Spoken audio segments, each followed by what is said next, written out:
easy to prepare. Let me show you. Is that there you can have the soy. You can have a whole grain at the soy yogurt. But if you're not at that level yet, a regular low-fat yogurt, and then you have fruit. You have it in layers, and then on top you put the fruits, you put some walnuts, and there you have almost all the nutrients that you need. Very easy. That, you can prepare this in, you can even leave it ready the night before. Don't top it off with whipped cream.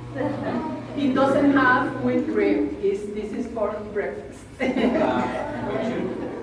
know any yogurt that is lactose-free? The yogurt, most people, if they need lactose-free, they can have the regular yogurt. What is happening with the yogurt is the bacteria in the yogurt, they eat, that is their food, is the lactose. And they eat that lactose, therefore it's not available for them to digest that. Also, there are some that is soy yogurt. You can try that one too. Yeah, very good one, because I tried a couple of those and they taste. You like them?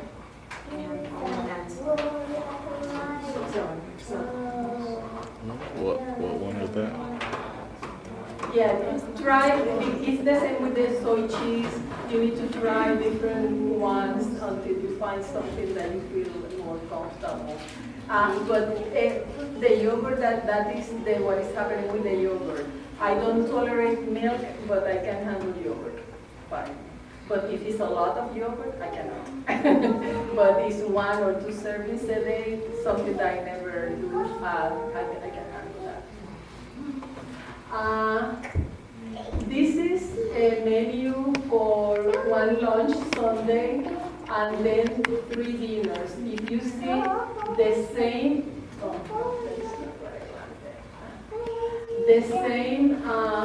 veggie crumbs that are here are used later here. Let me see, veggie crumbs are used here with the pasta. And the same salads are used pretty much in different days. Therefore, you don't have to buy 20. The other day I was doing grocery shopping, and there was this couple. Oh, take that. And then she was saying, telling the husband, no, maybe that one. And then look at, I thought, they don't know what they're going to cook when they get home. When they get home, they're not going to have the ingredients they need. And most likely it's going to be more expensive that grocery shopping than what they expect. So, just a 2-minute lesson here. Whole wheat pasta. I think you brought whole wheat pasta, right? So they brought this. It's exactly that. Whole wheat pasta, spaghetti. Whole wheat spaghetti in there. How many servings do you think are in this package? 6. I hear 6. Any other guesses? I hear 4. Any one more guess? 8. Bingo. 8 servings in a package like this. Now, how many of you use it 8 times when you use some package like this? This is for 2 people. Bingo. So everybody, now look at this. Now this is where the reading of the label becomes important. Because look what it says here. It says, amount per serving, 200 calories and all that. But if you go all the way to the top, to that first slide, it says serving size. Any guesses on what the serving size is? 2 ounces. This is half a cup. This is 1 serving size. 1 serving size? But that doesn't mean that you're going to eat 1 serving, 1. But let me tell you, yes, if someone is diabetic, it's not even this. It's for someone who is diabetic, one serving size of pasta is big, 1/3 is small. Therefore, usually I give to the patients a whole cup, in that way they have 3 servings. Wow. So what are you supposed to do? What are you supposed to do if you're still hungry?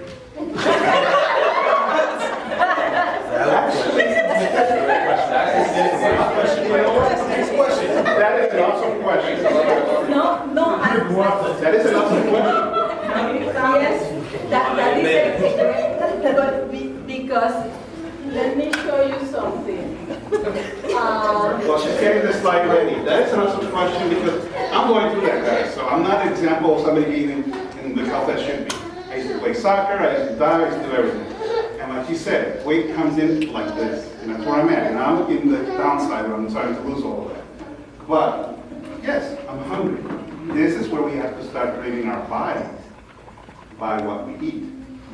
So if I'm still hungry on there, what else can I eat? Well, there are things that I can eat that are not necessarily going to give me a whole bunch of fat, calories, and everything else.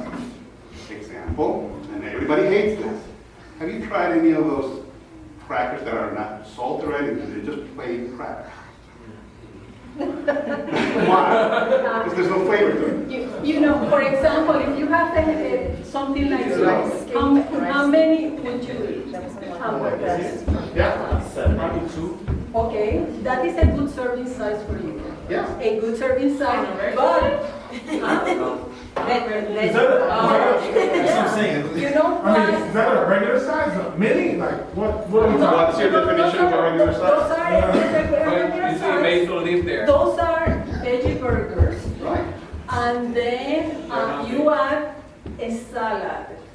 Fiber is going to fill you up, and it's going to last a long There you time. go.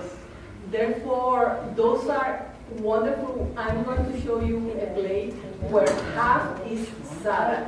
You have this, and you have a nice salad with a nice salad dressing, homemade with olive oil, and it's only just olive oil, a good salad, and then you eat a fruit plate.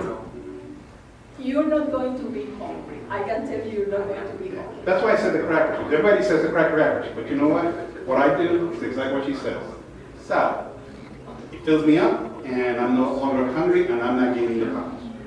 Okay, here you have veggie-infused pasta with tomato sauce or sprinkled with cheese and a side salad. That is a balanced, plate. And then you have a fruit on the side. And the cheese, remember, it doesn't have to be the regular cheese. Can be soy cheese comes in different forms. But until you get to that point, use the other one, but at least if you start adding the vegetables and start eliminating that to eat a pasta, it has to be with meat or meatballs. It can be with meatballs. They come vegetarian, there's a recipe there really good. They come, and this is not the banana, browns. They're very good. You can just, the only thing when you read the labels and ingredients, they have a lot of additives. But this is like for special occasions. What I do sometimes is I use this And one. special not every day. I use this one as ground beef, or I use this one. This last TVP. This is gluten dry. You take a cup and you add water, and you have the ground vegetarian meat for a long time. And because that is last a long time. You saute some onions and garlic, and you add some oregano, and then you add this after has been rehydrated, and then you add some marinara sauce or something like that. You have a nice meal there, and usually If it's marinara sauce, I add there, I put peppers, red peppers, of course. I put onions, I put garlic, I put tomatoes, I add, chopped tomatoes, in addition to whatever has, and I put carrots, the stick carrots, because they get salted easily, and I put all the vegetables I can there. Then on top of that, I have a nice salad. And you can have also the meatballs there. Therefore, it doesn't have to be like, because the problem is that sometimes we think just the potato and the meat. But then the potato and the meat, then you add the salad, a nice salad, then you add the fruits, and then you have a whole meal. And then you drink something. Usually I recommend people to drink before the meals. But it doesn't have to be something that you're going to be hungry. Okay, this is brown rice with pink beans, and if you see half of the plate is tomato and red cabbage. And the only thing missing there is the fruit, because everything is there. And the tomato and the cabbage with olive oil. That looks good. And it tastes really good. And this is something a little bit different. It's mashed, I missed it, with olive oil, and 3 beans with black beans, pink beans. You can prepare this in about 10 minutes. This is a dinner that tastes great. I didn't know how good it was. I saw the recipe, the preparation of the recipe in 3APN, and they were making this, and it was really good. I added a few more things: black olive, you put fresh tomato. I had some red cabbage from the previous day, and then olive oil, pepper, garlic, and onion powder. Onion and garlic, they are good prebiotics. Probiotics are the bacteria in your stomach and your intestines. Garlic and onion, celery, they are prebiotics. They are the food for the bacteria. Therefore, but I'm very unfortunate, I don't tolerate them, but I use the powder, not the salt. I use the powder. I think I have them right here. And then the powder, then fresh raspberries and sliced banana. That was a real dinner for me. And this was not a tiny, if you think that you get hungry, just have a whole wheat bread. There are a lot of good breads in the market. Don't go buy breads that are brown. Go read the list of ingredients. The first one has to say whole wheat. If says enriched, that is white flour. Okay? This is a good one. It's a kind of expensive, but it's 70 calories, one slide, and then you toasted it and you eat it with that, and then you are going to be really full. But if you add to the bread also sugar, it gets darker too. Therefore, don't go by the color. The color is deceiving. Check the list of ingredients in the food. The 4 first ingredients are the most important ones. The 4 first. And the first one should be a bread whole wheat.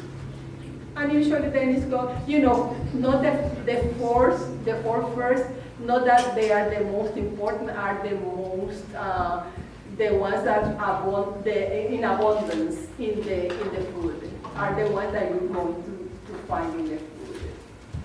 Okay? Let me see.